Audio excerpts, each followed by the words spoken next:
Alright, so candy apple cookie over here is based on many things. First of all, apples. She has a lot to do with apples. So let's get into all the apples of the seat. Apples of the seat and media. One is the forbidden fruit from the biblical story of Adam and Eve, where Eve was tricked by the serpent into eating the aforementioned fruit. The forbidden fruit of knowledge is described in most sources as being an apple.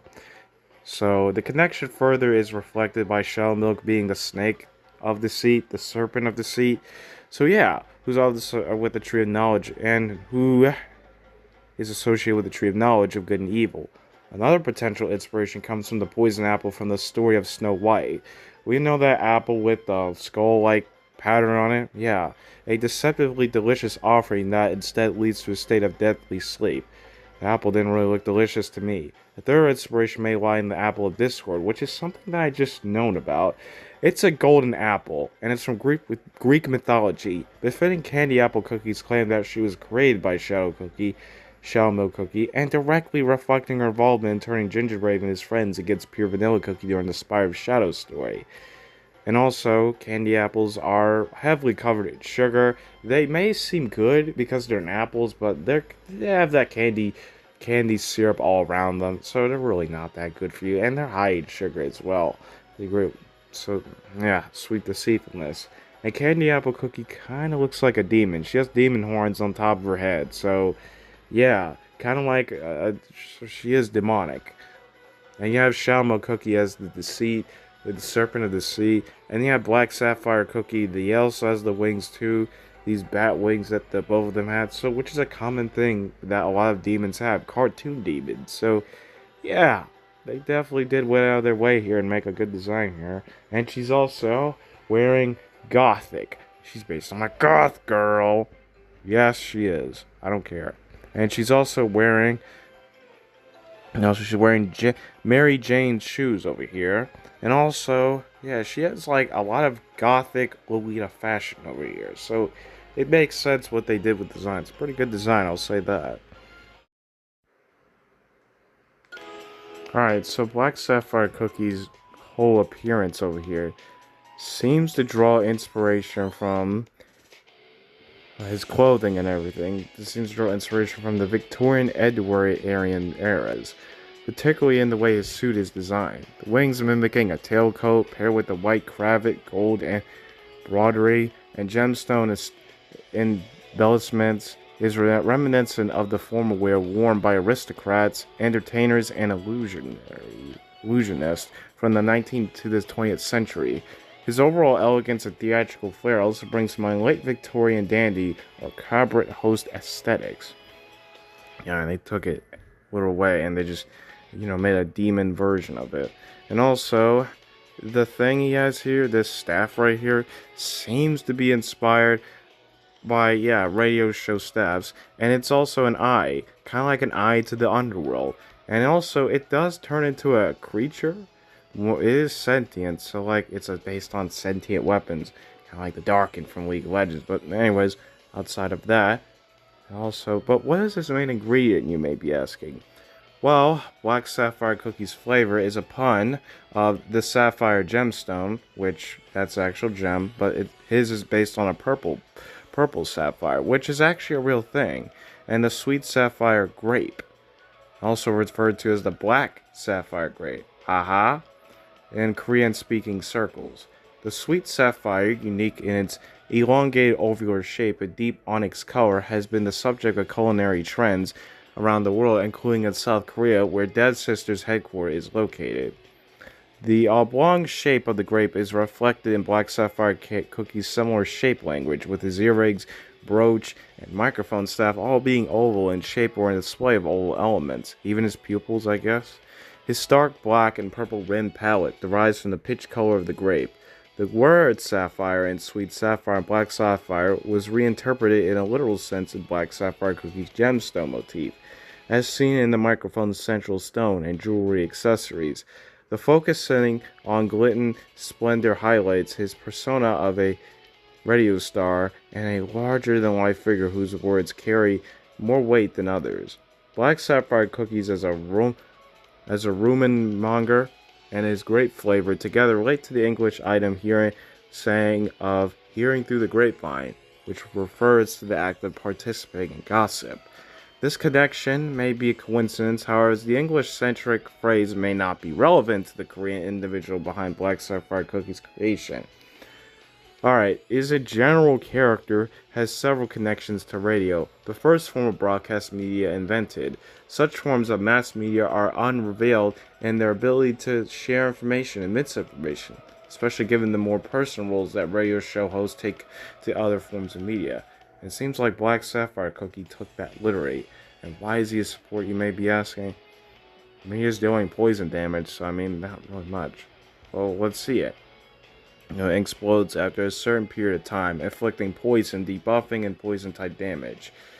Okay, and the gems increase the enemy's defense, depending on the number of poison-type cookies on the team, including Black Sapphire Cookie. The gems also heal all poison-type cookies, increase their damage resist. So, I don't really know. Yeah, so, yeah, it makes sense. He is doing damage. Walls healing, but he'll heal specific allies. Makes sense to me. I like this. Love his design, 10 out of 10.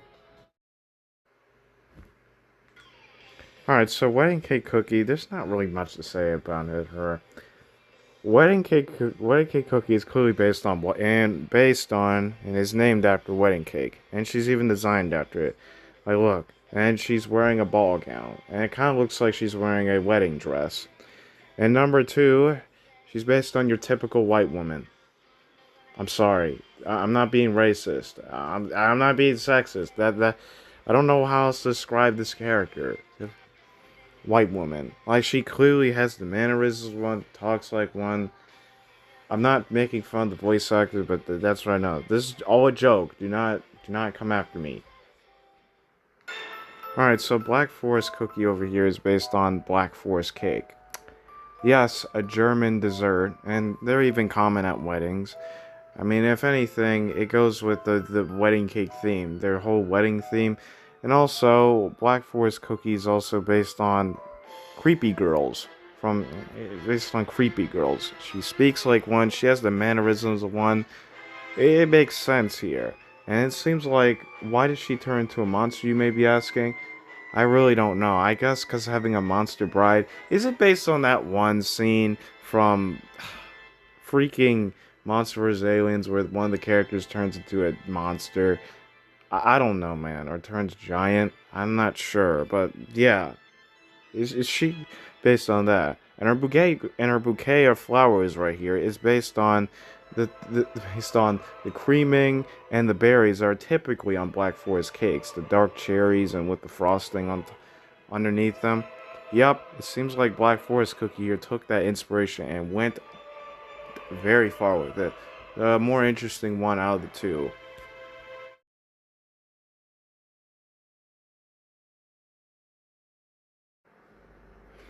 Alright, so Agar Agar Cookie over here is based and named after Agar Agar. Yes, agar, a type of liquid gelatinous food that is common in other countries like Japan and Asian countries. Yeah, maybe even Korea. Like, so derived from, and it is most like derived from red algae, which serves as an alternative to gelatin in a variety of desserts.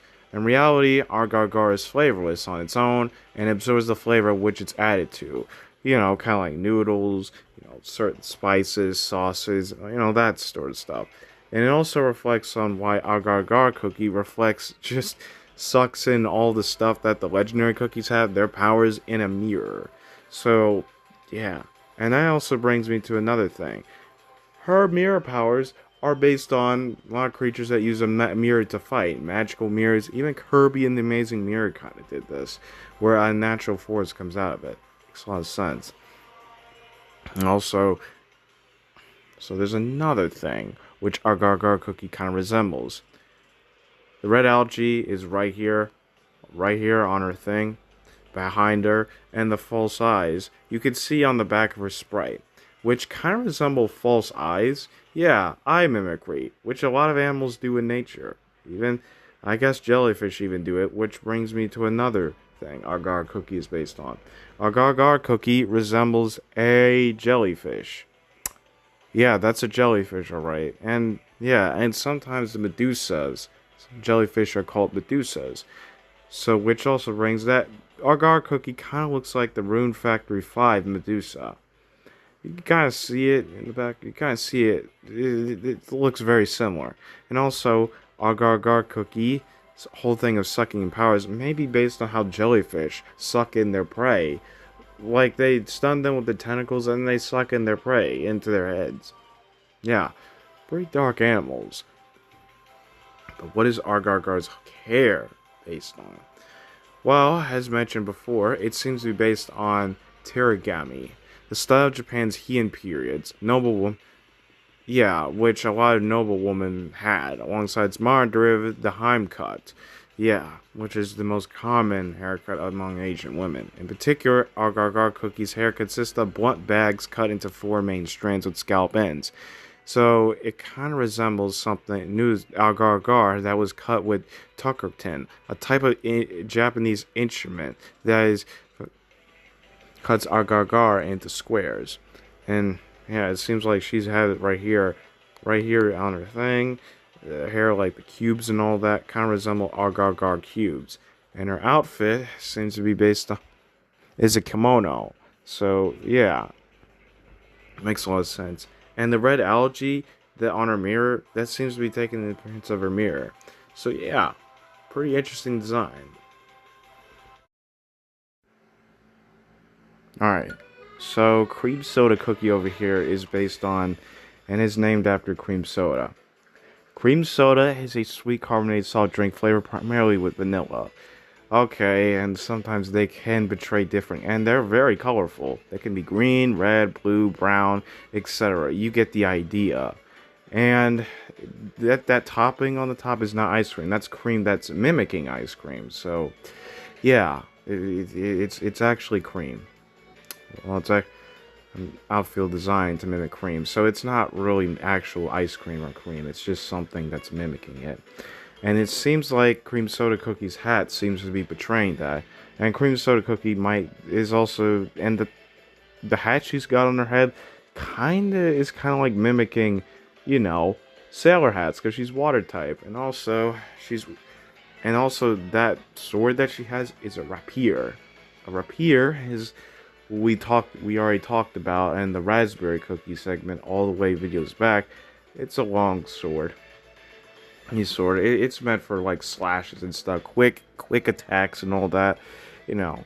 And it seems like she has a water variant, and this can be symbolizing water. Water can be slashed. Water can be, you know, can go swiftly. It's pretty interesting, and it can have a mimicking an elegant dancing style. That's why some dancing characters are water type. So yeah, seems like Cream Soda Cookie took that idea and made it literally her whole design. It's good. Alright. So Pavlova Cookie is named after and kind of designed after Pavlova. Pavlova is a margarine-based dessert originating in either Australian or New Zealand in the early 20th century. It was named after the Russian ballerina Anna Pavlova. Taking the form of a cake-like circular block of baked margarine, Pavlova has a crisp crust and soft light inside. So it seems like Pavlova took the cream part and made that his hair. And he's designed after strawberry, the strawberry Pavlova. So it seems like, yeah, he took that literally. And yeah, and his whole halo at the back of his head is literally that. And now we have, what is Pavlova based on mythologically? Well, Cupid. Yes, Cupid. It's obvious. Oh, Cupid is the Roman god of desire, affection, and other stuff, known in Greek mythology as Eros. Typically depicted as a winged kid carrying a bow and arrows, his magical arrows can inspire either love or sudden hatred, and that's why Pavlova Cookie is obsessed with love. Yeah, makes sense. And let's talk about the relationship with Eternal Sugar. The parents of Cupid are usually described as Venus, which is eternal sugar, and the goddess of love, and Mars, the god of war, which I don't know. We don't have a character like that Cookie Run yet, so we don't know. Yeah. And Sugarfly is Psyche, which leads me into the Sugarfly segment. Alright, so Sugarfly Cookie over here might be named and designed after a sugar moth. A sugar moth, or in other words, the rosy maple moth, is a small North American moth in the family of Saturniidae. Saturniidae, also known as the great silk moths. It was first described by Johanna Christian Fabricius in 1793. This species is known for its woolly body, pink and yellow colorations. But Sugarfly over here has a yellow and blue coloration. And maybe green, but I don't know. Which varies from cream or white to bright pink or yellow. Males have bushier antennae than females, which allows them to sense female pheromones for mating. Which I don't think that's really important, but yeah. So it seems like Sugarfly took that inspiration and went above and beyond with it. It took a bit of it. Because the yellow part, the blue part, so she could be based on a moth, and she has the antennas of a moth, so it makes sense. And Sugarfly Cookie is also based on Psyche. Psyche is the ancient Greek goddess of the soul and immortal wife of Eros, which is Cupid, which I just said what Pavlova Cookie is based on, the god of love. Her name means soul or breath of life. She starred as a mortal princess whose extreme beauty made Aphrodite jealous. And also, they were in love, and she was in love secret by Eros, which is why Pavlova Cookie had feelings for Sugarfly when she left. He didn't get to tell her, so yeah, they went above and beyond with the inspiration. Pretty good design, though, I will say that. Alright, so Lemon Cookie is named after lemons, as in the fruit. And he kind of does like, his hair kind of does look like a lemon candy, so I guess you could say he might be based on that. And he's holding an electric Rubik's Cube. Yes, it's a Rubik's Cube full of electricity. And it kind of looks like the electric cube from No Man's Sky, which is a nice reference. But, I don't know. It could be that, or it could be just electric cube. Electric Rubik's Cube. I don't know, man. But why is he in ambush? I guess he's taking the electric cube and, I mean, you don't expect somebody to attack with an electric cube, but here he is doing it, so I mean, I guess, yeah, it definitely is a surprise attack, I'll say that.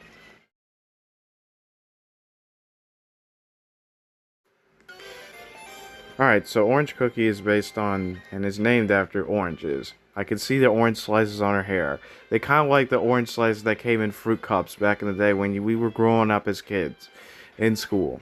And also, Orange Cookie is themed after a tennis player. She has the whole outfit, she has all of that stuff. So, yep, pretty simple, pretty straightforward. Okay, so Lime Cookie is based on a lime. Limes are small, round, green citrus fruits packed with sour juice and vitamin C. They grow on tropical trees and add a sharp, zesty flavor to foods and drinks around the world. The only difference between them and a lemon is that limes are green, obviously, and I think that's about. And they're basically not as zesty as a lemon is. So yeah, that's the difference. And why she support? Because she's hiding their. I don't know, man. And I feel this character in the game is so disappointing because her design and theme is so awesome. I don't know why they didn't just give her that. Why the heck didn't they just make her a bomber? I don't know. It's so stupid. I don't understand. And you can see there's lime juice as her ponytails, and I can see the lime as the deck thing on top of her hair, and as the ball. There we go. Grapefruit Cookie is named and based on a grapefruit. A type of fruit, and they're not actual grapes. I can see the grapefruit topping as her hair, and some of the grapefruit flavored juice is her hair. So yeah, but the grapefruit thing is her hat here. And also, Grapefruit Cookie is also based on a skater, and you have grapefruit slices as the wheels of her skates. Very simple stuff. And she is the most powerful offensively cookie in the game of the Citrus Squad in the entire game. Yeah. So she's the best one I recommend using. Yeah, pretty simple and straightforward there. So, what her name in Arisian design, Jjigae Cookie is directly based on the Korean art of Nagyun Chilgili. Chilgi. Mother of Pearl Liquider. In this craft, Nakri, also known as the Mother of Pearl, is inlaid on luxury items like combs, jewelry boxes, and high-end furniture using dark lacquer resulting in a sumptuous design display of filigree. Jjigae Cookie's original Korean name, Shine Shell Cookie, directly references both the shining quality of Najaka chili and his utilization of seashells. Similarly, Jjigae is a romanticization of the Korean term Nakri, Mother of Pearl. As a result of her Korean ingredient, Jjigae Cookie is heavily Korean themed from her appearance to her character background. Her hair is partially tied in the double loop Semanmully style, which is similar to a bunny bunny ears, a matter emblematic of Korean Saneo. Saneo then refers to immortal Xian woman, often colloquially referred to as a celestial maidens or fairies, are female deists Xian, akin to the Hindu Buddhist Asparasis. Yep, but now let's talk about her clothing. I think this is one of my more favorite parts of it. Her hairstyle, as what I talked about earlier, is elaborate and formal. Two large rounded loops in the manner of a simulacid style, kind of like rabbit ears, with a small bun positioned at the back. The remaining hair flows down her back, loosely tied, a pastel teal biniyojimiya, with a stone jamu decorated with a yellow spiral secures the main bun, along with a small T dagengi. The loose selection of hair is tied with a teal and yellow ribbon, featuring a butterfly-shaped bow with a yellow gemstone at its center. Atop her head rests a Jokudurki-inspired Korean, with the headpiece adorned with a jangling norgri, made of a teal pearl and yellow pearl tassel. She wears a stylized black jiogori with a chin-length high collar, detailed with a curly white fur trim along with the collar and cuffs. The sleeves are oversized, draping dramatically with a wide shape, patterning down in a soft gradients of yellow, white, pink, and lavender. A central white altigora hangs asymmetrically at the front, one loop large and full, the other slim with one long tail trailing downwards. Her skirts are layered and draped beneath. She wears a short black miniskirt, I think you guys can see it, partially concealed by two overlapping chima, Korean skirts. One is wide in structure, folded neatly with a teal stripe. The other flows more freely in black fabric patterned with colorful wave motifs and butterflies, allowing one leg to remain visible. On her feet, she wears black footwear secured at the ankle with lavender crisscross straps. Her weapon is a comically oversized Korean fan,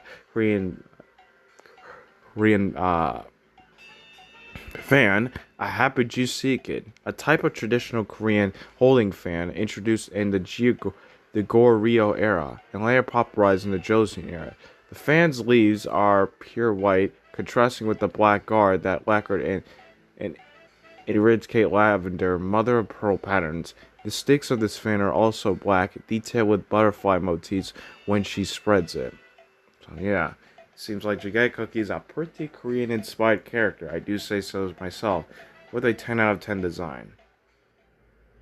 Alright, so Manju Cookie is directly based on manju, a form of wagashiki, consisting of a bun filled with a sweet paste.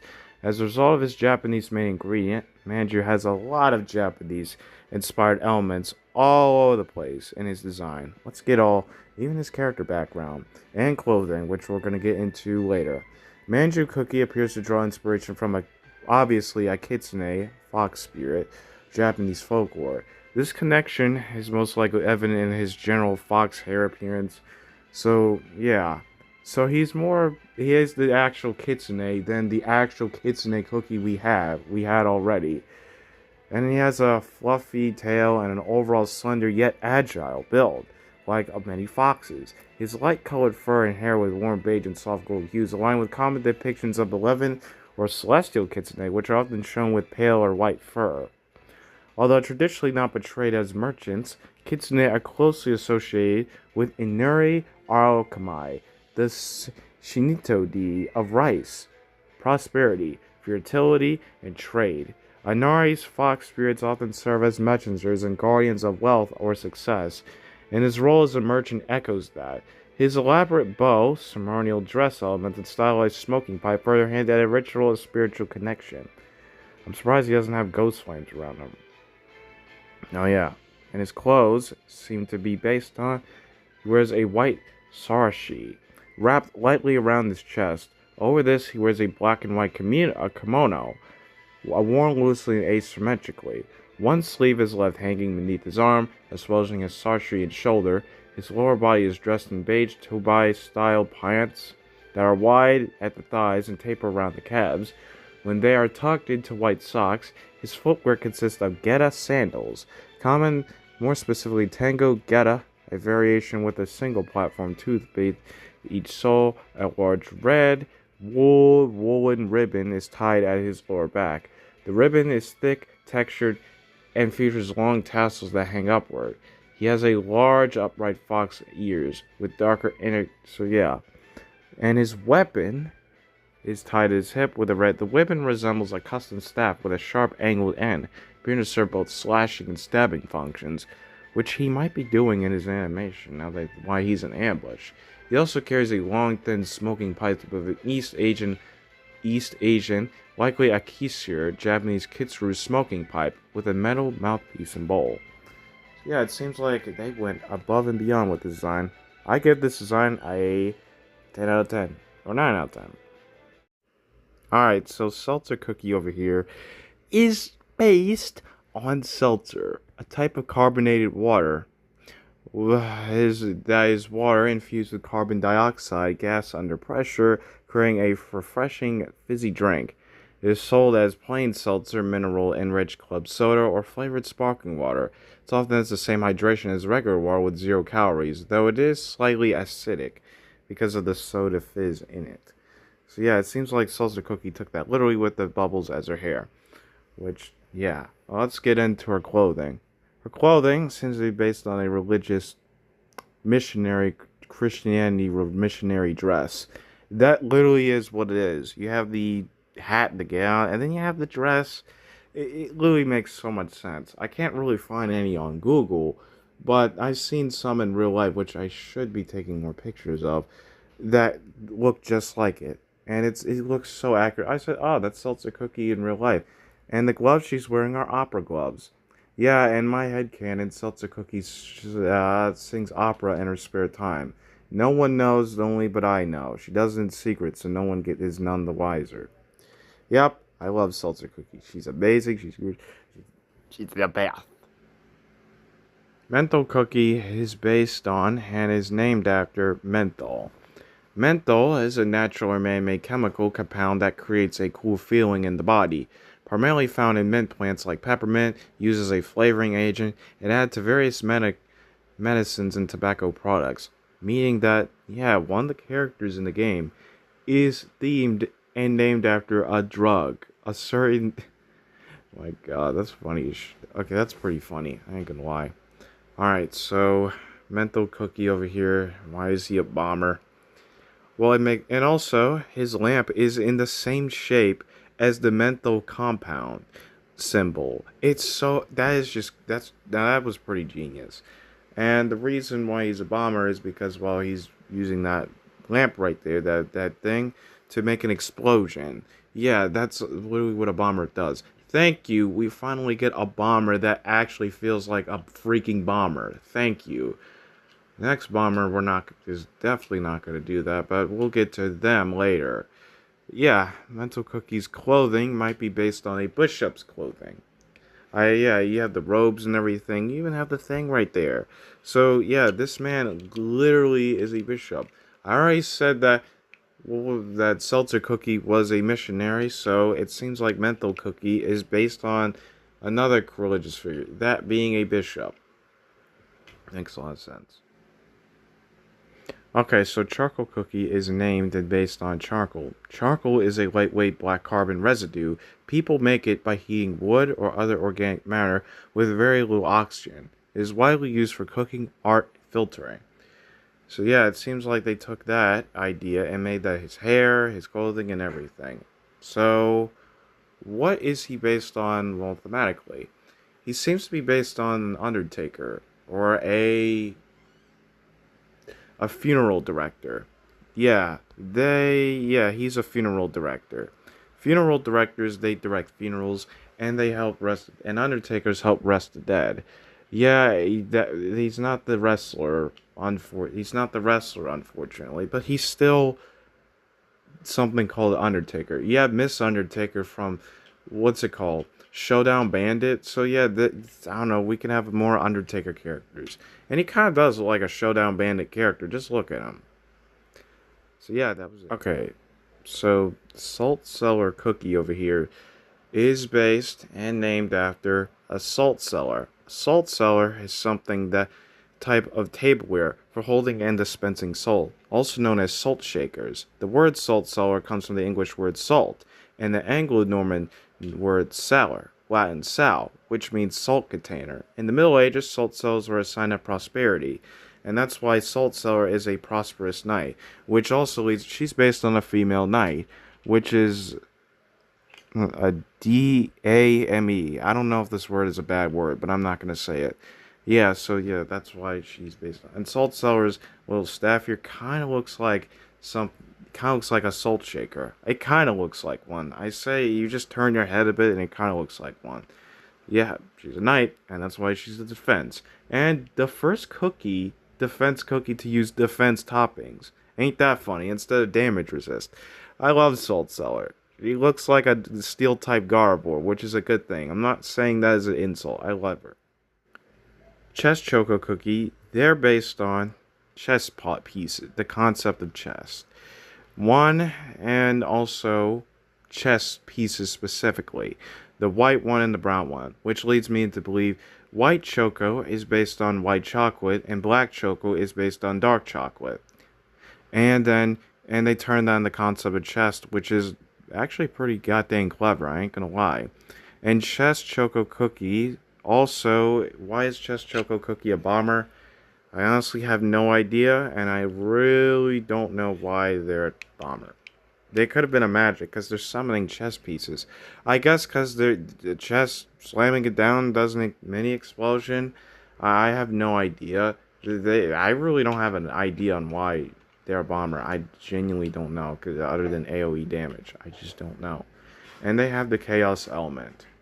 Yep, that's it. And that is all the 2025 cookies. Next up are the 2026 epics.